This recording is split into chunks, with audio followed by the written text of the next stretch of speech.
નમસ્કાર. આપણે બધા વાતચીત કરીએ ત્યારે છેલ્લે કહીએ છે ને, બરાબર ને? અથવા ખરું ને? બસ અંગ્રેજીમાં આ જ કામ ક્વેશ્ચન ટેગ્સ કરે છે. આજે આપણે જાણે જાસૂસ બનીને આ આખા રહસ્યને ઉકેલવાના છીએ. તો ચાલો તપાસ શરૂ કરીએ. અને જો આ જાસૂસીમાં આપણી પાસે એક ખાસ ગાઈડ પણ છે.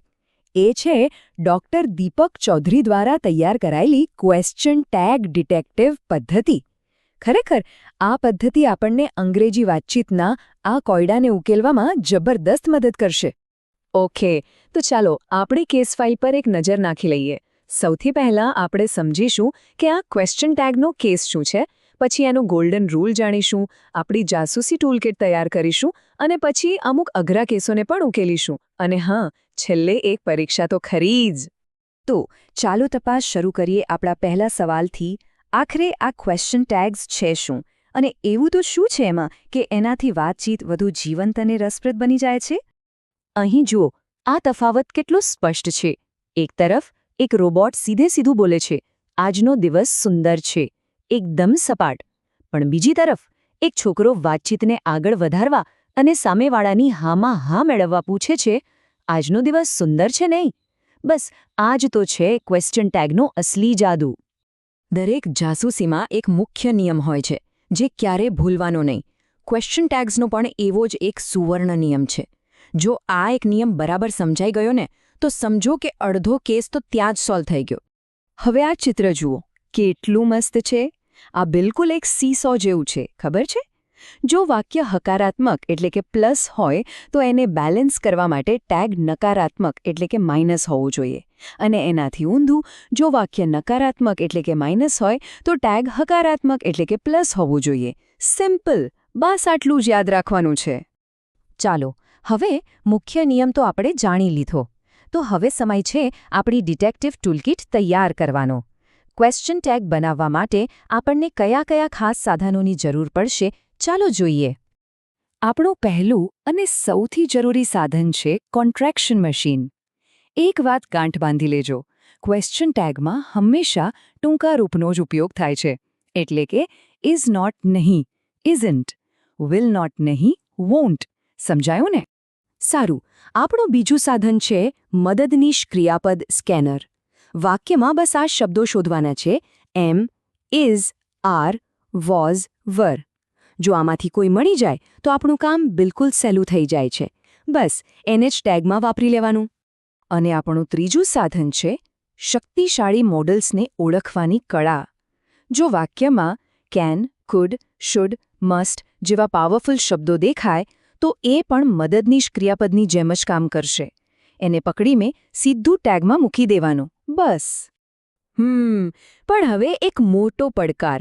ધારો કે કોઈ કેસમાં મુખ્ય પુરાવો એટલે કે આપણું મદદનીશ ક્રિયાપદ ગાયબ હોય તો? એવા વાક્યનું શું કરીશું? ત્યારે એક સાચો જાસૂસ શું કરે? અરે, ગભરાવાની કોઈ જરૂર નથી. આવા સમયે આપણે આપણી સ્પેશિયલ બેકઅપ ટીમને બોલાવીશું. જો વાક્ય વર્તમાનકાળમાં હોય તો ડુ અથવા ડઝ મદદ માટે આવશે. ક્રિયાપદને એસ કે ઈએસ લાગ્યું હોય તો ડઝ.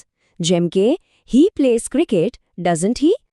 અને જો કેસ ભૂતકાળનો કોયડો હોય તો? એટલે કે વાક્ય ભૂતકાળમાં હોય તો? તો ચિંતા જ નથી. આપણી બેકઅપ ટીમનો સૌથી ભરોસાપાત્ર સભ્ય ડીઆઈડી હંમેશા મદદ માટે હાજર જ હોય છે. કોઈ પણ ભૂતકાળના વાક્ય માટે બસ ડીઆઈડી વાપરી લેવાનું. તો હવે બેઝિક જાસૂસી તો આવડી ગઈ, પણ હવે સમય છે એડવાન્સ ટ્રેનિંગનો. ચાલો હવે એવા કેટલાક ખાસ કેસો જોઈએ જેમાં મોટાભાગના નવા જાસૂસો પણ ગૂંચવાઈ જાય છે. પણ ક્યારેક એવો પણ બને કે આપણને લાગે કે નિયમો કામ નથી કરી રહ્યા. જ્યારે કોઈ કેસ એવો આવી જાય જે આપણા શીખેલા નિયમો પ્રમાણે ચાલતો જ ન હોય ત્યારે શું? તો આ રહ્યો અંગ્રેજીનો એક બહુ જ વિચિત્ર પણ ખૂબ જ મહત્વનો અપવાદ. આઈ એમ વાળા વાક્ય માટે ટેગ એમ્ટ આઈ નથી બનતો. એ ખોટું છે. એના બદલે ખાસ નિયમ પ્રમાણે એ આરન્ટ આઈ બને છે. આ એક એવો પુરાવો છે જે દરેક સારા જાસૂસે ખાસ યાદ રાખવો જ પડે. હવે સાવધાન! કેટલાક શબ્દો ગુપ્ત એજન્ટની જેમ કામ કરે છે, જેમ કે નેવર, નથિંગ, સેલ્ડમ. આ શબ્દો વાક્યમાં નોટ ન હોવા છતાં વાક્યને નકારાત્મક બનાવી દે છે. એટલે યાદ રાખજો, એમનો ટેગ હંમેશા હકારાત્મક એટલે કે પોઝિટિવ જ બનશે. વાહ, આપણે લગભગ બધું જ શીખી લીધું છે. હવે આપણી ટ્રેનિંગનો અંતિમ તબક્કો. ચાલો આપણી જાસૂસીની કુશળતાને ચકાસીએ અને જોઈએ કે સિનિયર ડિટેક્ટિવ બનવા માટેની તૈયારી કેવી છે. પરીક્ષા પહેલાં ચાલો ફટાફટ આપણી 4 સ્ટેપની ફોર્મ્યુલા રિવાઇઝ કરી લઈએ. સ્ટેપ 1 મદદ કરનાર ક્રિયાપદ શોધો. સ્ટેપ 2 વાક્ય પોઝિટિવ છે કે નેગેટિવ એ ચેક કરો. સ્ટેપ 3 યોગ્ય સર્વનામ મૂકો. અને સ્ટેપ 4 છેલ્લે ક્વેશ્ચન માર્ક ઉમેરો.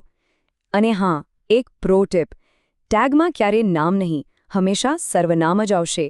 ઓકે, તો આ રહ્યો રાઉન્ડ 1 આપણા જુનિયર ડિટેક્ટિવ્સ માટે. અહીં 4 કેસ છે. એક કામ કરો, અહીં થોડીવાર અટકીને જાતે જ ઉકેલવાનો પ્રયત્ન કરો. તૈયાર? ખૂબ સરસ. હવે વારો છે સિનિયર ડિટેક્ટિવના રાઉન્ડ 2નો. આ કેસ થોડા ટ્રિકી છે. આમાં અપવાદો અને પેલા છુપાયેલા એજન્ટ પણ છે, એટલે જરા ધ્યાનથી ઉકેલજો. અને આ રહ્યા જવાબો. જે લોકોએ બધા જ કેસ સફળતાપૂર્વક ઉકેલા છે એમને ખૂબ ખૂબ અભિનંદન. તમે હવે સત્તાવાર રીતે ક્વેશ્ચન ટેગ ડિટેક્ટિવ બની ગયા છો. અહીં જોઈ શકાય છે કે દરેક જવાબ પાછળનું લોજિક શું છે. તો હવે આ જાસૂસીની આવડતને અસલી દુનિયામાં વાપરવાનો સમય આવી ગયો છે. મિત્રો સાથે વાતચીત કરતી વખતે ક્વેશ્ચન ટેગ્સનો ઉપયોગ કરવાનો પ્રયત્ન કરો. યાદ રાખજો, જેટલી વધુ પ્રેક્ટિસ કરશો એટલા વધુ માહેર બનશો. આખરે આ બધું સમજવું ખૂબ જ સરળ છે, ખરું ને?